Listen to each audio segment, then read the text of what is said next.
नमस्कार दोस्तों, मेरा नाम भव्य मंगला है। मैं IATF क्वालिफाइड ऑडिटर हूं और पिछले 17 सालों से ऑटोमोटिव सेक्टर में ऑडिट कर रहा हूं। एक और बेहतरीन टॉपिक में लेके आया हूं और उसका नाम है क्या डिफरेंस है रिपीटेबिलिटी में और रिप्रोड्यूसिबिलिटी में। अगर हम MSA यानी कि मेजरमेंट सिस्टम एनालिसिस के 4th एडिशन की बात करें तो उसमें दो टर्मिनोलॉजी बहुत ही इंपॉर्टेंट है, रिपीटेबिलिटी और रिप्रोड्यूसिबिलिटी। तो सबसे पहले अगर हम ये समझना चाहें कि हम MSA करते क्यों हैं तो उसके दो की रीज़न हैं। जो पहला रीज़न है वो ये है इस बात को अंडरस्टैंड करना कि जो भी हम मेज़रमेंट करते हैं उसमें जो भी एरर आता है उसमें कितना कंट्रीब्यूशन मेज़रमेंट सिस्टम का, यानी कि जो वर्नियर या माइक्रोमीटर हम यूज़ करते हैं उसका अपना कितना एरर है इन कंपैरिजन टू जो टोटल एरर आ रहा है। जो दूसरी इंपॉर्टेंट बात है जिस कारण से हम MSA करते हैं वो इस बात को अंडरस्टैंड करने के लिए है कि क्या हमारा जो मेज़रमेंट सिस्टम है क्या वो कैपेबल है जो भी वेरिएशंस हैं कंपोनेंट के अंदर उसको पकड़ने के लिए। और एक तीसरा इंपॉर्टेंट बात जिसको समझना बहुत ज़रूरी है कि जब भी हम रिप्रोड्यूसिबिलिटी की बात करते हैं तो ये वहीं पर होता है जहाँ पर हम मैनुअल इंस्ट्रूमेंट यूज़ कर रहे हैं। जहाँ पर भी ऑटोमेटिक सिस्टम है, जहाँ पे किसी ऑपरेटर के इंटरफेरेंस से कुछ फ़र्क नहीं पड़ता, वहाँ पे रिप्रोड्यूसिबिलिटी का कोई भी मीनिंग नहीं है। अगर हम स्पेसिफिकली बात करें डेफिनेशन के पर्सपेक्टिव से कि क्या डिफरेंस है रिपीटेबिलिटी और रिप्रोड्यूसिबिलिटी में, तो रिपीटेबिलिटी में हम बात करते हैं कि जिस समय हम मेजरमेंट कर रहे हैं सेम इंस्ट्रूमेंट है, सेम ऑपरेटर है, सेम पार्ट है और सेम जगह पर हम उसे चेक कर रहे हैं बार बार और फिर हम देख रहे हैं कि क्या वेरिएशन आ रहा है, उसको हम बोलते हैं रिपीटेबिलिटी। जब हम रिप्रोड्यूसिबिलिटी की बात करते हैं तो फ़र्क सब इतना है कि पार्ट भी सेम रहता है, जहाँ पर हमें चेक करना है वो भी सेम रहता है, इंस्ट्रूमेंट भी सेम रहता है, लेकिन जो ऑपरेटर है, जो अप्रेजर है वो चेंज हो जाता है। तो 2 या 3 अप्रेजर जब अलग अलग ढंग से एक ही चीज़ को चेक करते हैं और उसमें जो वेरिएशन आता है उसको हम रिप्रोड्यूसिबिलिटी बोलते हैं। अगर मैं कुछ की डिफरेंस की बात करूं तो अक्सर रिपीटेबिलिटी को हम इक्विपमेंट वेरिएशन भी बोलते हैं, जो एक्चुअली में मिसलीडिंग वर्ड है क्योंकि वो इक्विपमेंट का वेरिएशन ना होके विद इन अप्रेजर वेरिएशन है।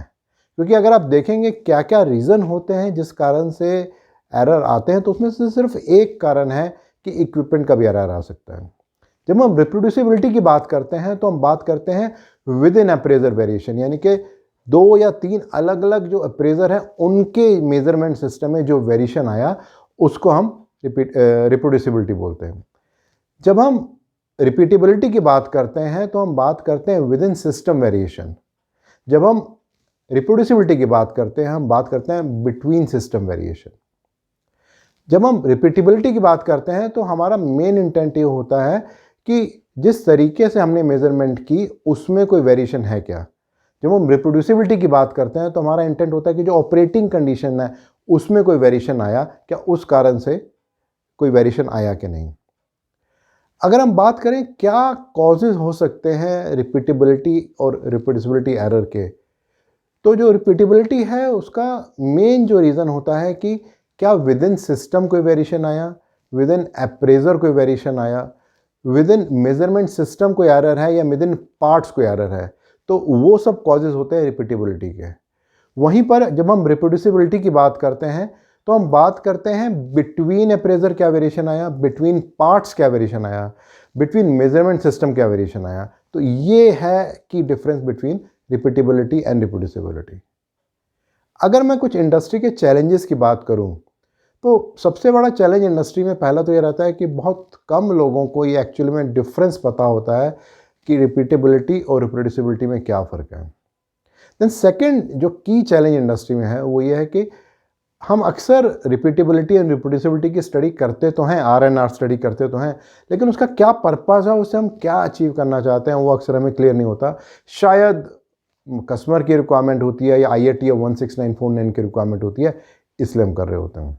और जो तीसरा और सबसे बड़ा चैलेंज है कि जो डाटा हम यूज़ कर रहे हैं कितना फैक्चुअल है या वो सिर्फ मैनिपुलेट किया गया जिससे कि एक सर्टन वैल्यू हमारी आ सके GR&R की, उसके लिए तो हम नहीं कर रहे हैं। सो अगर मैं समरी करूं, जब हम रिपीटेबिलिटी की बात करते हैं तो हम बात करते हैं विद इन सिस्टम वेरिएशन, और जब हम रिप्रोड्यूसिबिलिटी की बात करते हैं तो हम बात करते हैं बिटवीन सिस्टम वेरिएशन। जो मेरा अगला वीडियो आएगा वो होगा क्या डिफरेंस है बिटवीन बायस एंड लिनियरिटी। ये भी एमएसए 4th एडिशन के बारे में है। जनरली आपके बहुत सारे फीडबैक और रिव्यूज़ मेरे पास आ रहे हो, मुझे हेल्प कर रहे हैं अंडरस्टैंड करने के लिए आपकी क्या एक्सपेक्टेशन है।